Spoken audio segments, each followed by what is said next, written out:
Aleluia. Depois comenta, irmão, o resultado do futebol. Nós não estamos muito querendo falar de futebol hoje. O Roberto veio ali, tudo cheio de graça para o meu lado. Ô pastor, não posso, estou ocupado. Estou fugindo dos vascaínos hoje. Mas graças a Deus que tem vascaíno na igreja aí, amém, irmão? Tem gremista na igreja aí, amém? Cadê os gremistas? Estamos firmes, Adilson. Daniel lá atrás, o Adilson aqui, ó. Nós não larga, frouxo garrão. Paranista?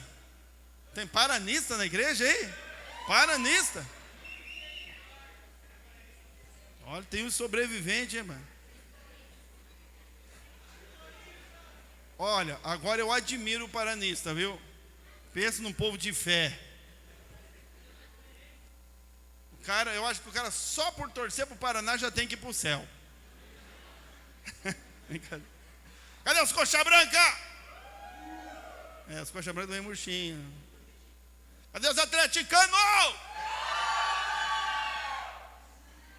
Ai, são barulhentos, né? São barulhentos, meu Deus do céu. Tem algum... Tá perdido por algum corintiano?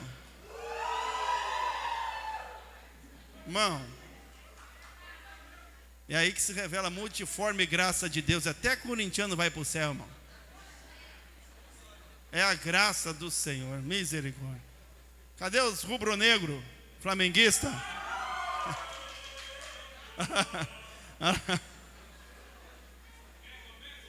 Eles são assim mesmo, eles não têm limite. Tem mais algum time que eu não falei aí, que está aí? Hã? Qual? Não, estou falando de time grande. São Paulo não. Cadê o São Paulino lá? Se escondeu o São Paulino lá. Qual mais?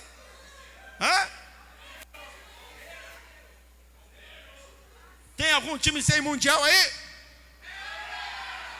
Tá aí o sem mundial. Palmeirense. Santos. Sabe que Santos está na Bíblia, hein? Deus disse sede santos. Deus torce para os santos, porque eu sou o santo. Não, acho que não, né? Eu acho que tem uma heresia nascendo aí. Tem uma heresia. Amém, glória a Deus, uma brincadeira só. Olha só como que... Estamos falando de futebol, tem outras coisas que também... Em outras coisas também a gente diverge. Muitas coisas a gente diverge. Em cores a gente diverge. Quer ver, quem é que gosta da cor azul? Quem é que gosta do cor de rosa? Quem é que gosta do vermelho? Quem é que gosta do amarelo? Aí, ó. Tem gente que gosta de tudo aqui, levanta a mão para tudo.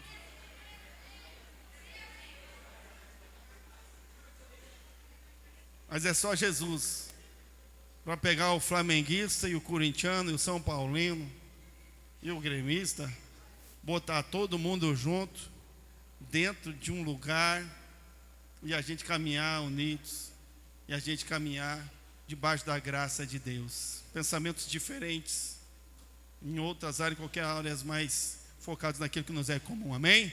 Fomos chamados, fomos conquistados por Deus. Irmão, falei do nosso piso aqui, você pode se assentar por um pouquinho?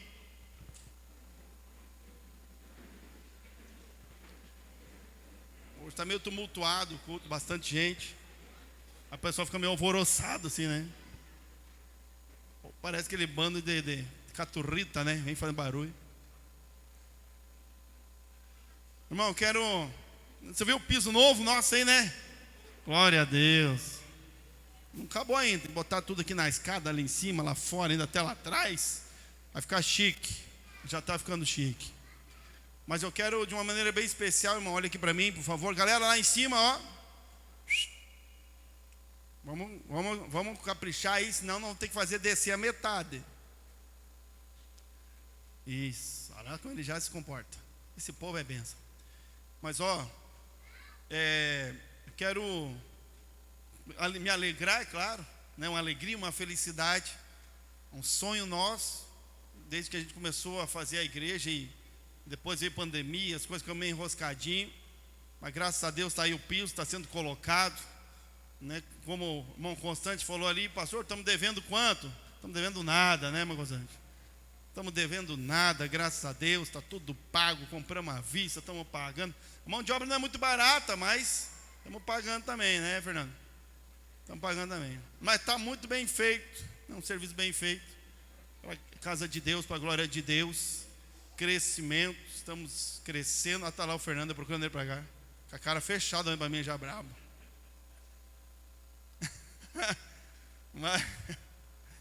Mas é aí, irmão, a gente tenta programar tudo para fazer, que é difícil trocar o pneu do carro com o carro andando.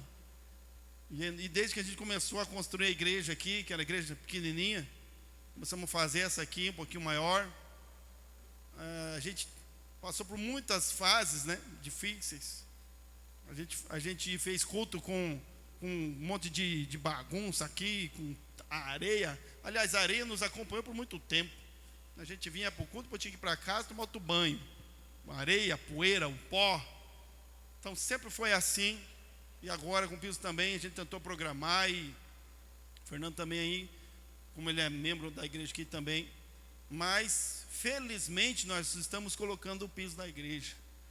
Infelizmente, eu não quero nem dizer infelizmente, não consigo nem dizer infelizmente, mas faz parte do processo. Alguns imprevistos. Nós tivemos alguns imprevistos aí na andança, na caminhada, colocando piso. Nós não queríamos fazer, eu não gosto de cancelar culto.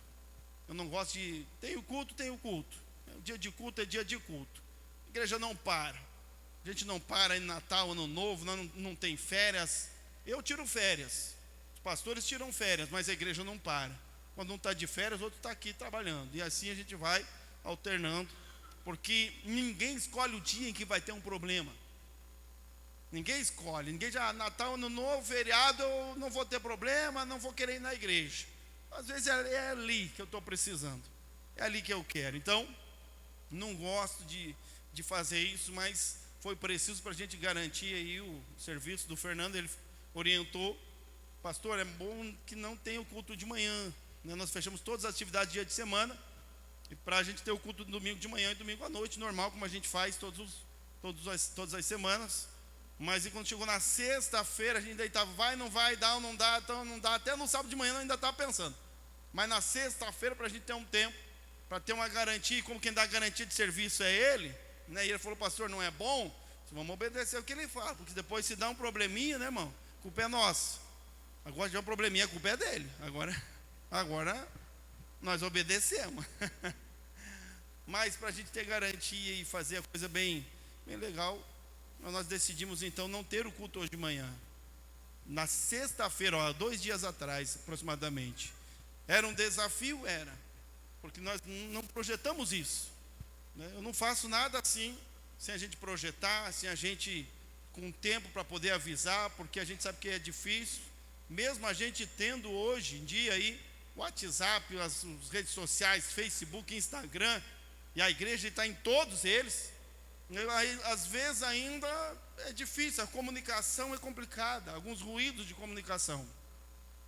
E eu pedi para todos os líderes de célula, pedi para a nossa liderança, gente, vamos aí divulgar com força, porque eu gostaria de que não tivesse ninguém domingo de manhã chegando lá na igreja, a igreja fechada, porque ele não sabia, não ficou sabendo que não ia ter o culto. Nós nos esforçamos muito de sexta-feira para cá, mas infelizmente não conseguimos alcançar todos. E eu quero aqui publicamente pedir desculpa para a irmã Mafalda. Nos perdoe, irmã Mafalda, ela esteve hoje de manhã aqui. Ela não sabia que não tinha o culto, ela veio ali conversar comigo. Só não reclamou nem nada, mas contou, né, que ela esteve aqui porque ela não sabia. Não sei se só ela, se mais alguém também passou por isso. Eu tentei avisar todo mundo, aqueles que eu pude, que eu lembrei, que eu consegui. Mas nos perdoe, irmã Mafalda, a gente não conseguiu lhe avisar a tempo. A senhora veio hoje de manhã aí. A senhora sabe que a senhora é muito importante para nós lhe amamos, essa igreja lhe ama. Mas infelizmente falhamos com a senhora. Agora nos perdoe, por favor. É só o que a gente pode pedir. Tá bom, irmã Mafalda? Deus abençoe, mas perdoa a gente aí, tá? A gente não faz isso, nós não somos assim irresponsáveis. Buscamos sempre fazer. O senhor também, irmão? O senhor também veio de manhã? Por favor, nos perdoe, irmão. Nos perdoe, a gente tentou avisar, colocamos nas redes sociais, todos no Facebook, no nosso Instagram, pelo WhatsApp. Às vezes é importante a gente poder participar, mas não é todo mundo, né? Irmã Mafalda não tem Instagram, não tem WhatsApp, não tem Facebook, então, infelizmente, nós não conseguimos, nós falhamos, foi um imprevisto, não estava combinado, mas aconteceu. Por favor, irmão, nos perdoe, irmão Mafalda, nos perdoe, mas se alegre conosco, porque foi por um bom motivo. Nós estávamos colocando o piso novo na igreja, amém? Então que Deus abençoe a você que tentou também. Eu sei que todos líderes, a gente tentou, a gente se esforçou para avisar todo mundo, infelizmente não conseguimos fazer isso, mas foi um imprevisto, nos perdoe por favor, amém? Agora estamos aí, ó, a igreja cheia. Ó, irmão, já pensou se nós não tivesse o culto da manhã, todos os domingos, a igreja assim, ó, daqui a pouquinho já não tem mais onde botar a gente, vai ficar a gente lá para fora. Por isso que a gente tem 2 cultos no domingo, é benção demais, que Deus tem nos abençoado, amém? Vamos para frente, fica de pé então mais uma vez, para engrossar essa perna de crente aí. Crente, senta e levanta, é a academia de Jesus, no domingo é o dia da academia de Jesus. Abre a tua Bíblia no livro de Romanos, capítulo de número 7. Romanos, capítulo de número 7. Nossa outra caixa ficou pronta já também, né, Alessandro? Glória a Deus. Será que para domingo que vem elas estão voando aí já? Já vai estar voando as caixas aí? Domingo que vem já está pendurada de novo as 2 caixas aí, se Deus quiser, em nome de Jesus. E assim, aos pouquinhos, a gente vai voltando à normalidade. Normalidade não, a anormalidade. Nós queremos nunca normal. Sempre Deus ir fazendo algo novo, diferente. Romanos capítulo 7, versículo 14. Glória a Deus. Algo que Deus colocou no meu coração, eu quero compartilhar com você nessa noite, para que a gente possa depois trabalhar lá na nossa célula. 7:14, o livro de Romanos, diz assim: porque bem sabemos que a lei é espiritual. Aqui é Paulo quem escreve, tá? Ele diz: mas eu sou carnal, vendido sob o pecado, porque o que faço não o aprovo, pois o que quero, isso não faço, mas o que aborreço, isso eu faço. E se faço o que não quero, consinto com a lei, que é boa. De maneira que agora já não sou eu que faço isto, mas o pecado que habita em mim. Porque eu sei que em mim, isto é, na minha carne, não habita bem algum. E com efeito, o querer está em mim, mas não consigo realizar o bem. Porque não faço o bem que quero, mas o mal que não quero, esse eu faço. Ora, se eu faço o que não quero, já ou não faço eu, mas o pecado que habita em mim. Acho então esta lei em mim, que quando quero fazer o bem, o mal está comigo. Porque segundo o homem interior, tenho prazer na lei de Deus, mas vejo nos meus membros outra lei, que batalha contra a lei do meu entendimento, e me prende debaixo da lei do pecado que está nos meus membros. Miserável homem que eu sou, quem me livrará do corpo desta morte? E versículo 25: dou graças a Deus por Jesus Cristo nosso Senhor, assim que eu mesmo com entendimento sirvo a lei de Deus, mas com a carne a lei do pecado. Amém? Versículo 24, só a primeira frase: miserável homem que eu sou. Amém? Fecha a tua Bíblia. Pai, fala conosco agora, através da tua palavra, mais uma vez, fala o nosso coração. Meu Deus, nos dá ouvidos atentos para te ouvir, um coração disponível, Deus, para ser tocado pelo Senhor, para ser trabalhado, exercitado pela tua palavra. Leva-nos, Deus, nesta viagem, esta viagem interna de entendimento, de compreensão, através do teu Espírito Santo, que nós possamos enxergar e ver como Paulo, possamos entender como Paulo, Deus, quem somos e onde estamos e o quanto que precisamos da graça e do favor do Senhor na nossa vida. No nome de Jesus é que nós oramos a ti, meu Pai. Amém. Amém? Pode se assentar.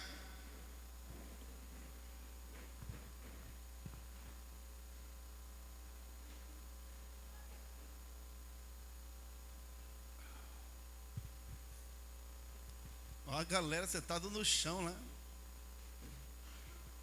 Aí em cima ainda está no bruto, né? Aproveite bem, hein? Isso vai acabar. Amém. Aproveite bem. Glória a Deus.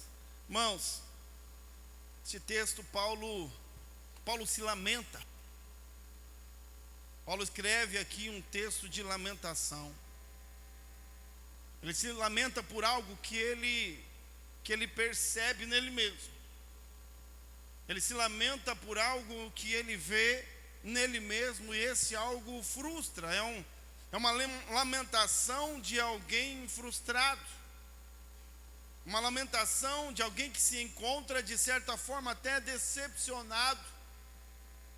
Porque ele relata aqui de algumas tentativas que ele buscou, de algumas coisas que ele tentou fazer e não conseguiu.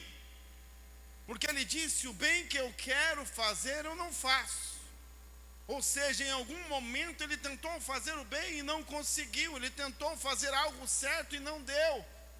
E ele chegou a essa conclusão e ele disse: o que eu quero fazer, o bem que eu quero fazer, aquilo que é certo, que eu sei que é certo, que eu entendo como certo, e que desejo executar porque é certo, eu não consigo.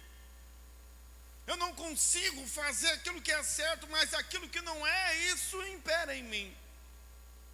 Aquilo que não é, isso me domina. Ele fala sobre a lei do pecado que está em nós, nesta carne corrompida. Então ele começa a se lamentar por sua incapacidade de fazer aquilo que ele deseja fazer, que com o entendimento ele quer fazer. Com o entendimento ele pensa ser possível, mas se frustra porque ele não consegue colocar em ação, em prática, o seu plano. Ele não consegue executar os seus pensamentos, ainda que, como ele diz, com o pensamento eu sirvo a lei. Com o pensamento eu entendo que a lei é boa, com o pensamento eu entendo que o que Deus pede é bom, mas nos meus membros impera a lei do pecado.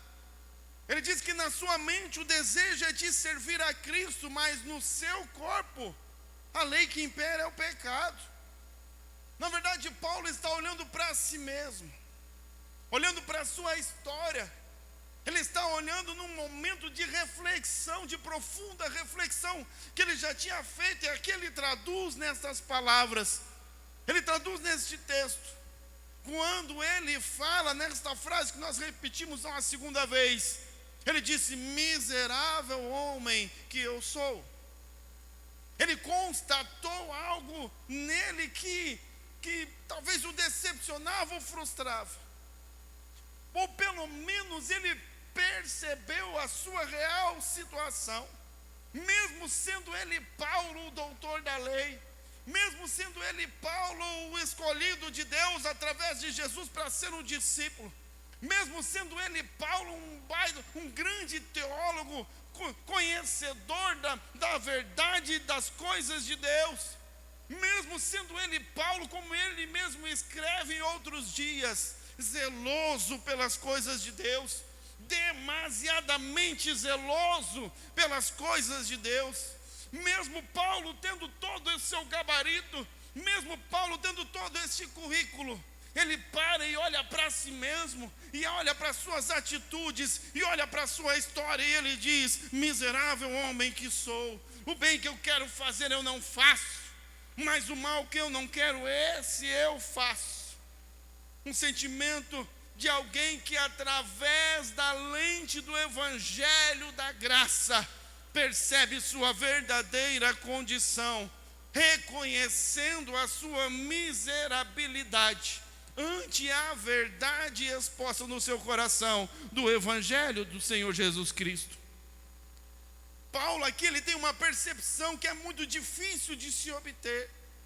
Quando ele olha para si mesmo à luz do evangelho, quando ele coloca as lentes do evangelho de Cristo, quando ele olha pelo seu nível de conhecimento, quando ele olha através do evangelho da graça a si mesmo, a sua vida, então ele diz: eu sou um homem miserável.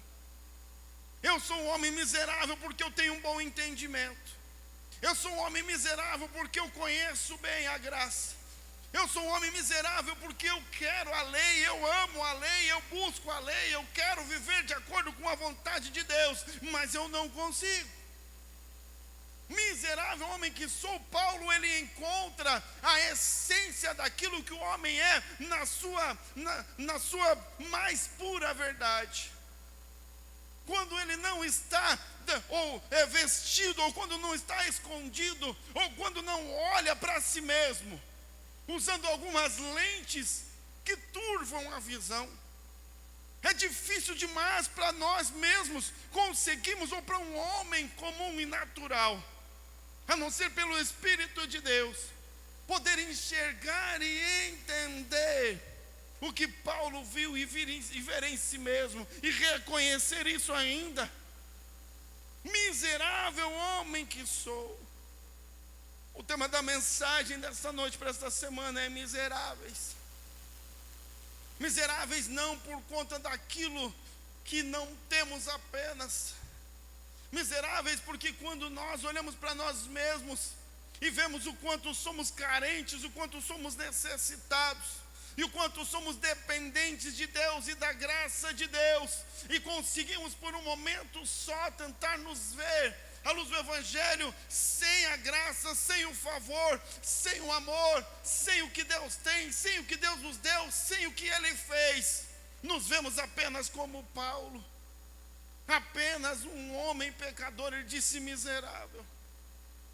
E às vezes para nós é difícil, eu quero falar sobre isso, da nossa tentativa ou da busca que precisamos ter, para que possamos ter esta verdade impressa no nosso coração, para que possamos ter a luz, a visão verdadeira de quem somos, ou quem seríamos se não fosse a graça de Deus, se não fosse o favor de Deus na nossa vida. Porque existem algumas lentes que às vezes turvam a nossa visão, que escondem de nós a nossa verdadeira situação. E eu quero falar de algumas lentes que não nos deixam ver direito, algumas lentes que não nos deixam perceber direito, algumas lentes que nos enganam, que nos iludem, e nós não conseguimos, como Paulo, olhando para nós mesmos, enxergar a nossa miserabilidade, porque a nossa visão está perturbada, a nossa visão, ela está turva, ela está dificultada por algumas lentes que usamos. E a primeira lente que eu quero falar hoje é a lente da autojustiça. A lente da autojustiça é quando nós olhamos para nós mesmos com a lente de nós mesmos, a lente da autojustiça, que nos faz ver nossos próprios sacrifícios e entregas como suficientes para compensar as nossas ofensas. A lente da autojustiça é quando nós olhamos para nós mesmos e nos justificamos com aquilo que somos. Quando nós olhamos para nós mesmos e nos justificamos por aquilo que fazemos. É quando achamos que os nossos sacrifícios são suficientes para alcançar o perdão. É quando achamos que o nosso trabalho, que a nossa dedicação é suficiente para que Deus nos ame.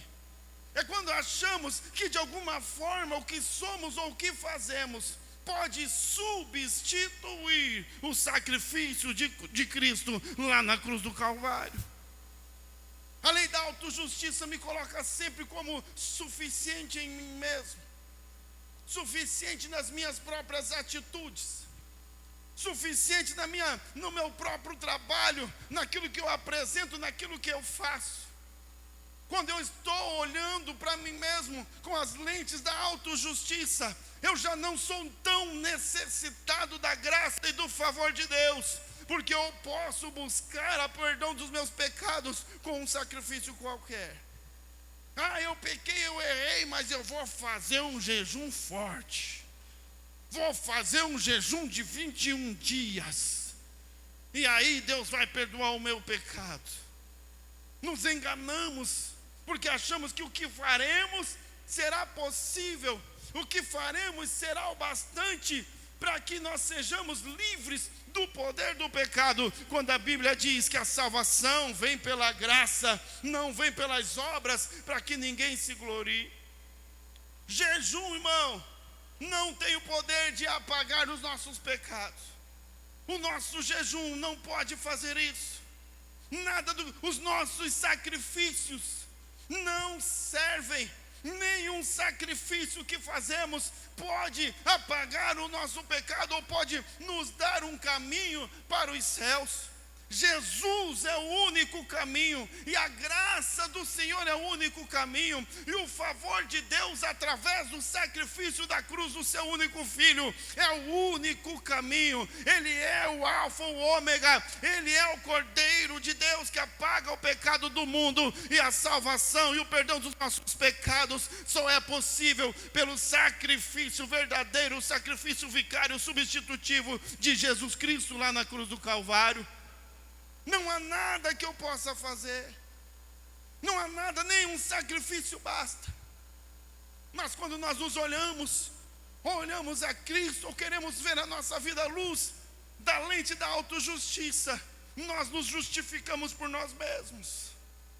Nós começamos a acreditar que somos merecedores de algo, porque eu sou um servo de Deus, porque agora eu sou um pastor, porque agora eu fui batizado, porque agora eu tenho um cargo, ou porque agora eu estou orando mais, porque agora eu fui batizado pelo Espírito Santo, agora Deus me deu um dom, eu tenho um talento. Então eu acho que agora o que eu faço, o que eu estou trabalhando, o meu trabalho, o meu sacrifício, servirá para que Deus não leve em consideração as minhas ofensas, para que Deus não leve em consideração os meus pecados, para que Deus não leve em consideração os meus erros. Afinal de contas, eu tenho trabalhado muito na obra do Senhor. Afinal de contas, eu tenho sacrificado bastante na obra de Deus, nas coisas de Deus. Afinal de contas, eu tenho pregado o Evangelho, eu tenho anunciado, eu sou um evangelista. Eu tenho levado pessoas a Jesus. Então olha o que eu estou fazendo. A autojustiça é quando eu acho que aquilo que eu faço é bastante. É quando eu penso, eu começo a entender e acreditar que aquilo que eu estou fazendo já serve. Então eu já não sou tão necessitado. Eu já não preciso da graça de Deus como alguém que não conhece a Jesus. Eu não sou tão necessitado do favor de Deus como alguém que está perdido nas drogas, alguém que está no alcoolismo, alguém que está com a sua família destruída, alguém que não caminha, não anda no mesmo caminho que eu estou andando. Então eu não preciso tanto quanto ele. A lente da autojustiça, ela nos engana e nos ilude, nos faz parecer que nós somos capazes por nós mesmos de conquistar alguma coisa em Deus e na graça e no favor de Deus. É só Jesus. A segunda lente que eu quero falar hoje, que nos engana e que não nos deixa ver a miserabilidade daquilo que somos. Só um adendozinho aqui, voltando primeiro, na primeira lente. A primeira lente é a lente talvez a que mais nos frustra quando ela é retirada. É que mais nos frustra quando Deus, ele tira de nós a lente da autojustiça. E nós somos confrontados com a nossa incapacidade de alcançar o perdão de Deus e a graça e o favor por nossos próprios meios. O amante da autojustiça é aquele que quer independência, não quer depender de Deus, não quer depender do favor de Deus. E nós somos acostumados às vezes a conquistar as coisas do nosso próprio jeito, com as nossas próprias forças, com todo o nosso esforço. Mas quando nós, como Paulo, podemos retirar a lente da autojustiça, nos vemos falíveis, nos vemos incapazes, nos vemos miseráveis. Não há nada que eu possa fazer para que eu seja livre da dor, para que eu seja livre da morte, a não ser aceitar a Jesus Cristo como meu Senhor e Salvador, e ter a graça e o favor de Deus, o favor imerecido de Deus na minha vida, para que Ele me livre do pecado e da morte. Tudo é Ele. A segunda lente aqui é a lente da mediocridade. Olha aqui.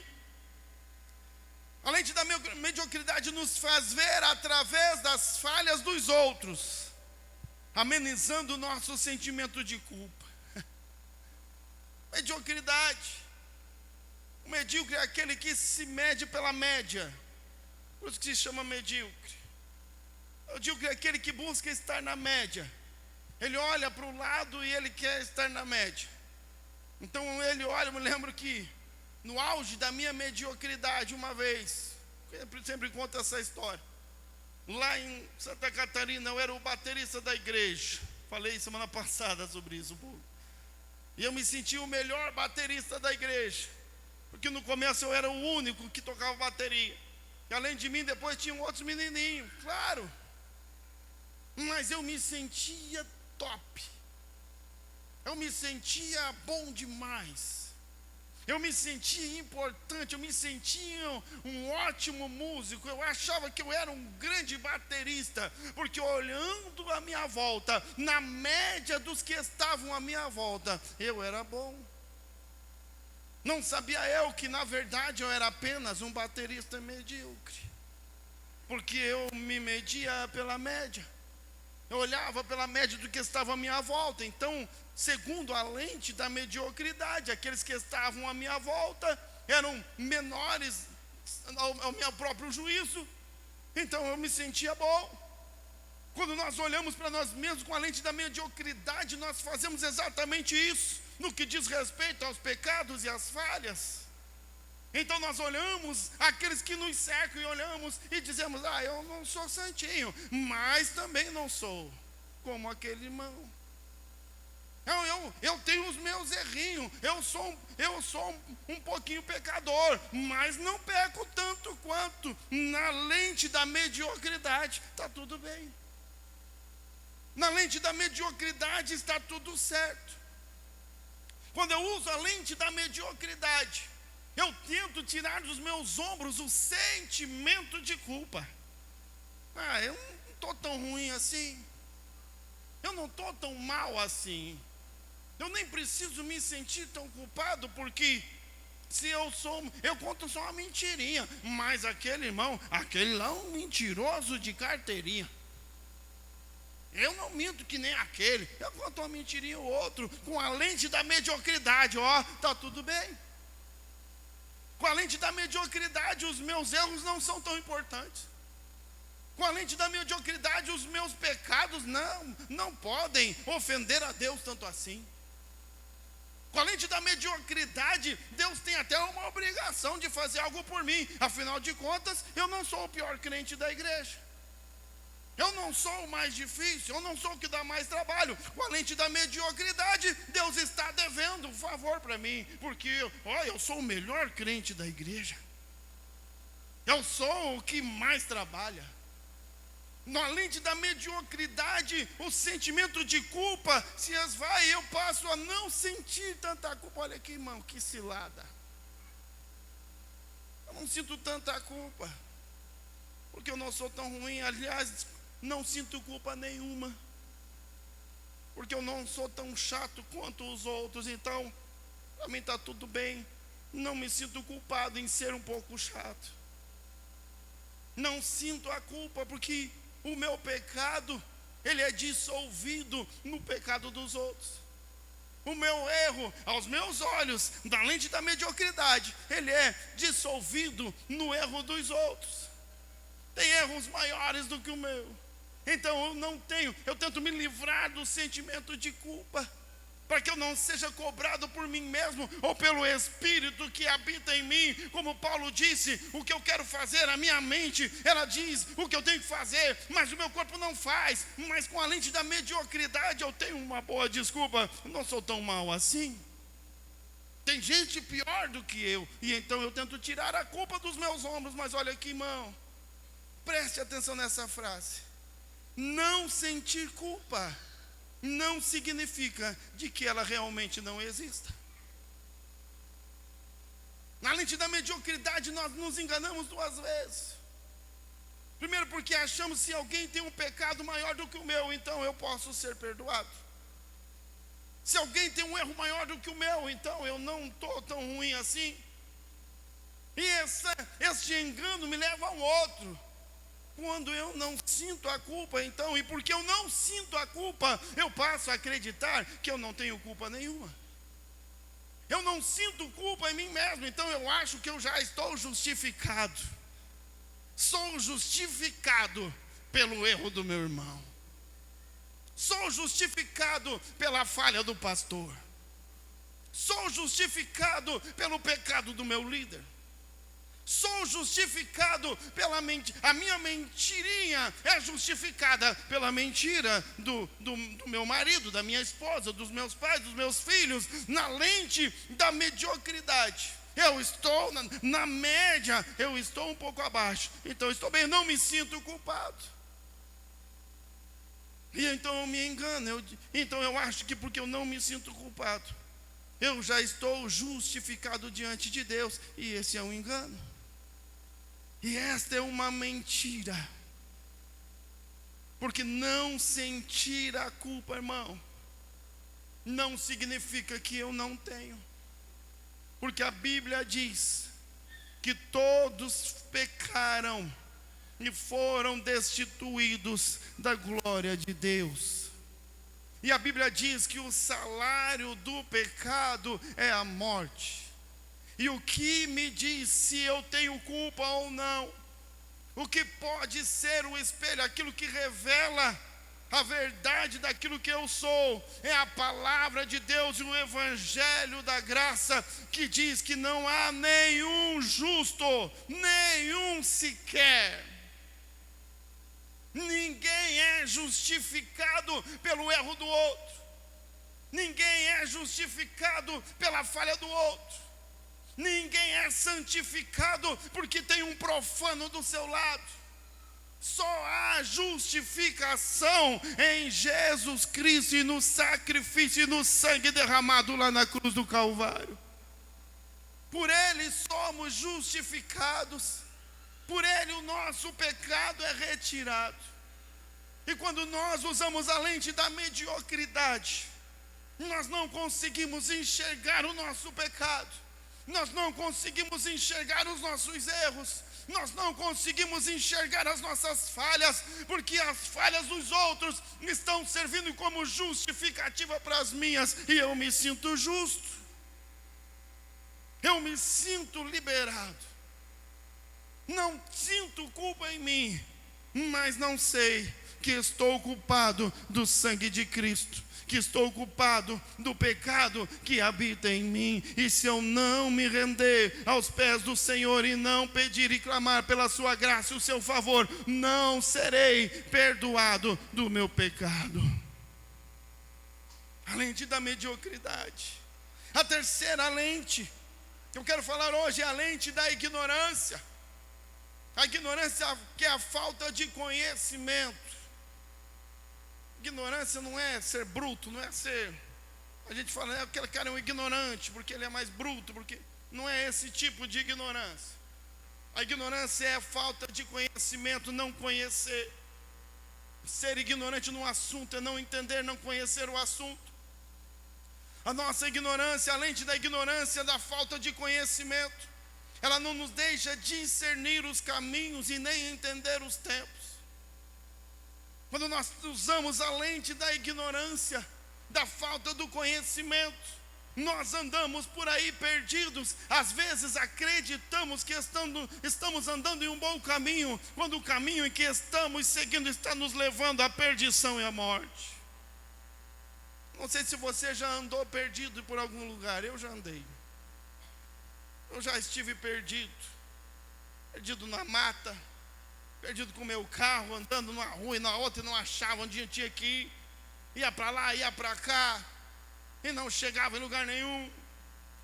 Quando alguém está perdido, irmão, o fato dele estar perdido não pode trazer a ele a tranquilidade, onde ele não conhecer o caminho, não pode dar a ele a tranquilidade pelo fato de estar perdido. Eu estou perdido, mas tudo bem. Eu estou perdido, aliás, nem sei se estou perdido, nem sei onde estou indo. Eu não tenho um rumo, eu não tenho caminho, só estou andando. Às vezes ele está perdido e não sabe. Não saber que está perdido não muda nada. Não saber que está perdido não vai evitar de que eu vá para o precipício. Não saber que estou perdido não vai evitar que eu chegue em um lugar ruim. Estar ignorante daquilo que eu estou fazendo, estar ignorante ou não sabendo onde eu estou indo, não é garantia nenhuma de sucesso, muito pelo contrário. Eu posso estar escolhendo um caminho de morte, mas porque eu estou ignorante, sem conhecer o caminho que eu estou andando, eu posso encontrar um caminho errado, mesmo sem conhecer. Mesmo pelo fato de eu não saber. É como alguém que anda por aí, perdido neste mundo, e não busca o conhecimento em Deus, e não busca o conhecimento da palavra de Deus, e não busca crescer, e não busca entender, e não busca compreender. Então ele não consegue enxergar os seus erros, não consegue enxergar a sua miserabilidade, não consegue enxergar o caminho que está indo, não consegue discernir os caminhos, não consegue entender os tempos, mas ele continua andando tranquilo e feliz, porque ele vê a sua vida à luz da ignorância. Parece que está tudo bem, parece que não tem nada errado, parece que as coisas estão do jeito que deveriam estar, quando na verdade ele está andando por um caminho de morte, quando na verdade ele está indo por um caminho de perdição, mais além da ignorância, a falta de conhecimento não o deixa ver o quão perdido ele está, o quão fora do caminho ele está, quanto longe de Deus ele está. Porque pela lente da ignorância, como diz o ditado, para quem não sabe para onde quer ir, qualquer caminho serve. Não tem destino, posso ir para algum lugar qualquer. E é por isso que nós precisamos ouvir, estar atentos ao Evangelho da graça de Cristo, quando ela nos diz na Bíblia Sagrada: conhecereis a verdade, e a verdade vos libertará. A verdade o tirará a lente da ignorância, a verdade do Evangelho de Cristo, a verdade do Evangelho que salva, a verdade do Evangelho que diz que há dois caminhos, um que conduz à morte e um que conduz à salvação, a verdade do Evangelho que diz que há dois caminhos, um estreito e outro largo, a verdade do Evangelho de Cristo que diz que não há salvação em nenhum outro, a verdade do Evangelho de Jesus que diz: eu sou o caminho, a verdade e a vida, e ninguém vai ao Pai a não ser por mim. Esta é a verdade, esta é a única verdade. Não conhecer a verdade não nos dá garantia de estar no caminho certo. A quarta lente e a última desta noite é a lente da vaidade. Vaidosos que somos, damos vazão ao orgulho e à soberba. A lente da vaidade. Tem uma frase, irmão, que eu tenho usado muito por aí. Vale para a igreja, vale lá para o ambiente onde eu estou convivendo, o ambiente político também. Estou usando muito lá, mas eu uso lá porque aprendi aqui, irmão, preste atenção. Eu uso lá, mas eu aprendi aqui. Uma frase que eu digo, ela fala assim: na guerra das vaidades, vence quem tem menos. Na luta das vaidades, vence quem tem menos. Às vezes a vaidade, a lente da vaidade que temos, da vaidade que possuímos, nós abrimos espaço no nosso coração e na nossa vida para o orgulho e a soberba. E no auge da nossa vaidade, do nosso orgulho e da nossa soberba, nós acabamos rejeitando a Cristo, acabamos rejeitando o que Deus dá, acabamos rejeitando o que Deus faz. Muitas pessoas vaidosas em si mesmo rejeitam líderes que Deus levantou. Pessoas vaidosas em si mesmo rejeitam pessoas que Deus coloca do seu lado com uma palavra de sabedoria, porque esta pessoa não tem um cargo importante. Vaidosos que somos, rejeitamos o que Deus está fazendo conosco, porque não queremos ouvir a voz de Deus e obedecer a sua vontade. Vaidosos que somos, abrimos o nosso coração para a soberba, para o orgulho, e não temos mais ouvidos abertos para ouvir a vontade de Deus. Vaidosos que somos, damos espaço para os nossos próprios desejos, as nossas vontades, e queremos exigir de Deus que Ele faça aquilo que queremos, no jeito que queremos, no tempo que queremos, na maneira que queremos, com as pessoas que escolhemos, senão nós não aceitamos. Vaidosos que somos.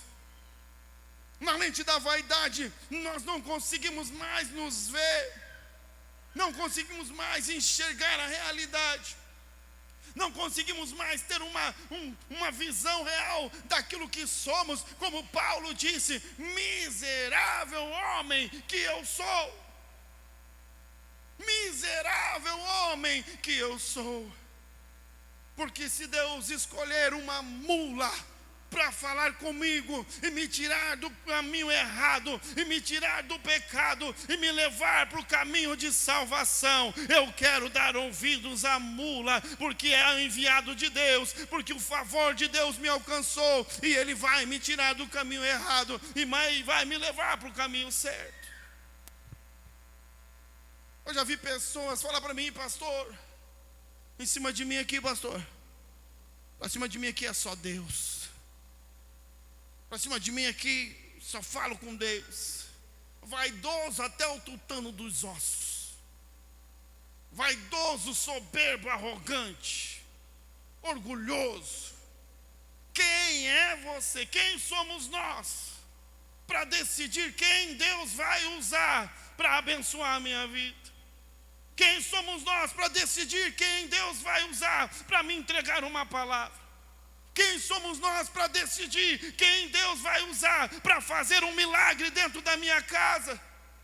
Que direito, quem nós somos para achar que podemos resistir ou renunciar o favor de Deus, porque não veio da fonte que eu escolhi?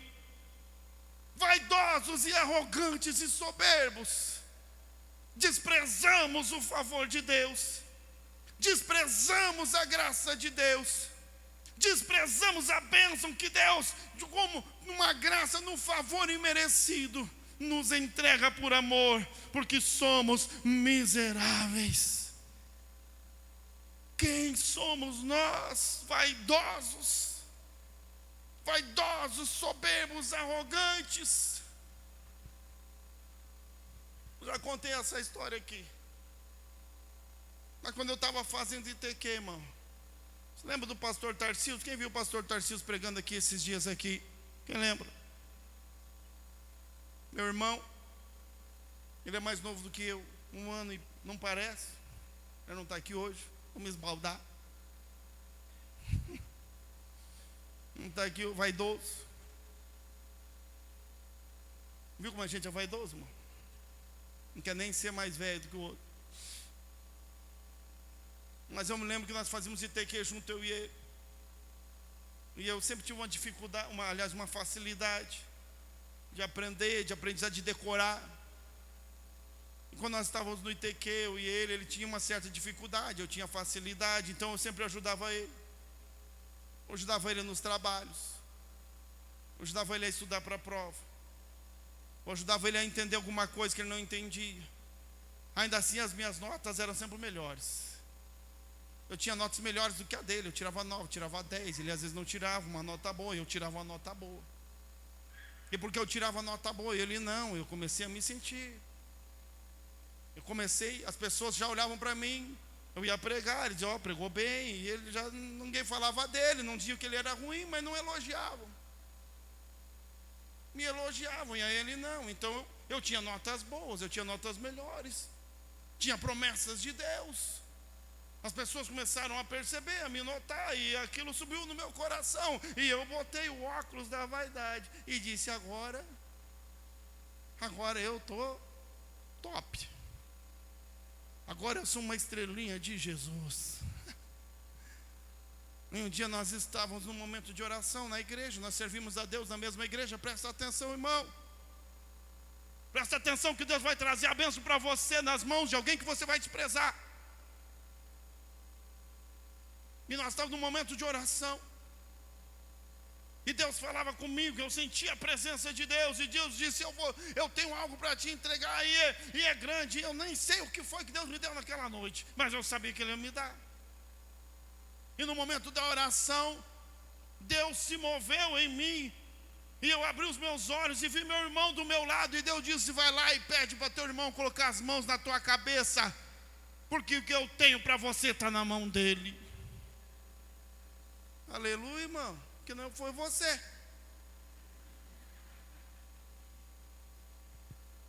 Imediatamente eu recusei. Eu disse: Deus, mas o senhor já ouviu as notas dele, Deus? Vaidoso, soberbo, orgulhoso. O senhor viu as notas dele? O senhor viu que eu prego melhor do que ele me disseram? O senhor viu que eu sou mais inteligente? Eu achava que eu era o homem que está na mão dele. Eu que tenho que pôr a mão na cabeça dele. Vaidoso,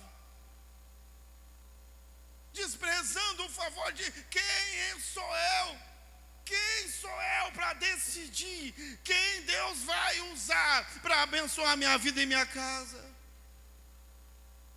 Olhando pelas lentes da vaidade, damos vazão ao orgulho e à soberba. Esse não. Olha aqui, irmão. Quem que vai pregar hoje? Então vai ficar miserável para sempre. Quem que está falando? É a mula. Serve uma mula? Serve um cachorro, um gato? Serve um ímpio? Nós queremos decidir usando a lente da vaidade. E quando eu discutia com Deus, Deus falou bem claro: você que sabe. O plano já está traçado, a decisão já está tomada, a ordem já está dada. Agora é com você. Se você for lá, se Ele colocar as mãos na tua cabeça, então algo extraordinário vai acontecer.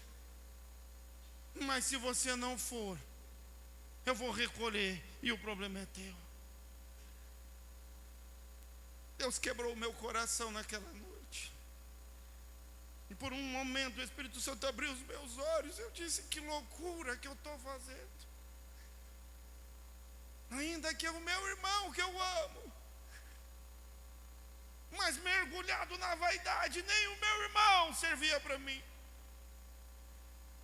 Mergulhado no orgulho e na soberba, nem alguém que eu amava era suficiente. Soberbo. Então eu disse: Deus, me perdoe, mas se não for pelo meu irmão, seja por quem o Senhor quiser. Eu corri até nele, ele não entendeu nada. Eu só cheguei e Tarcísio, coloque as mãos na minha cabeça e me abençoe. Eu disse: o quê? Como assim? Se não fale, não pergunte. Só coloque as mãos na minha cabeça e me abençoe, porque Deus tem algo extraordinário para fazer na minha vida e está na tua mão.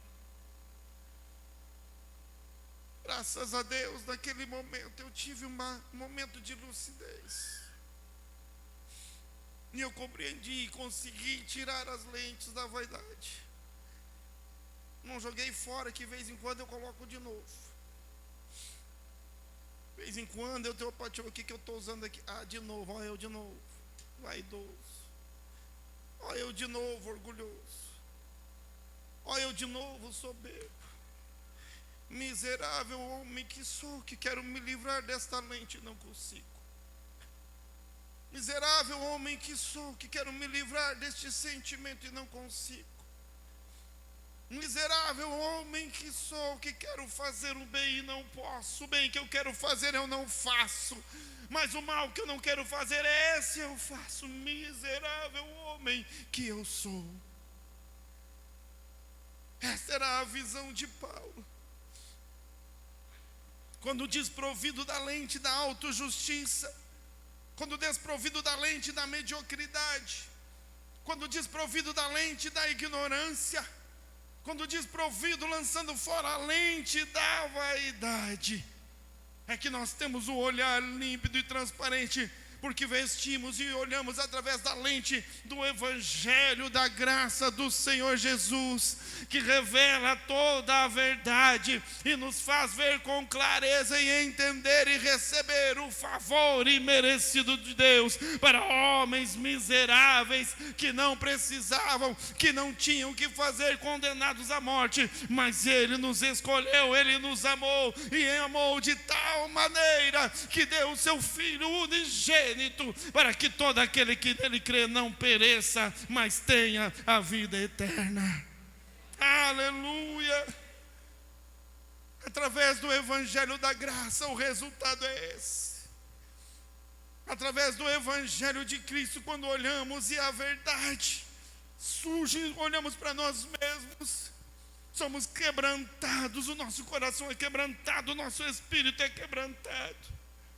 Então passamos a esperar em Deus e somente dEle, e aceitamos com alegria o seu favor, e aceitamos com alegria o bem, e aceitamos com alegria o mal, e aceitamos com alegria o que o Senhor nos dá, porque aquele que Ele nos dá, quem somos nós? Como Jó disse: nu saí do ventre da minha mãe, nu eu voltarei para lá, louvado seja o nome do Senhor.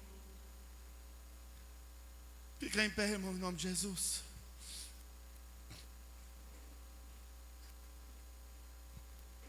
Quando compreendemos nossa verdadeira situação, somos capacitados pelo Espírito Santo a lutar contra as obras da carne.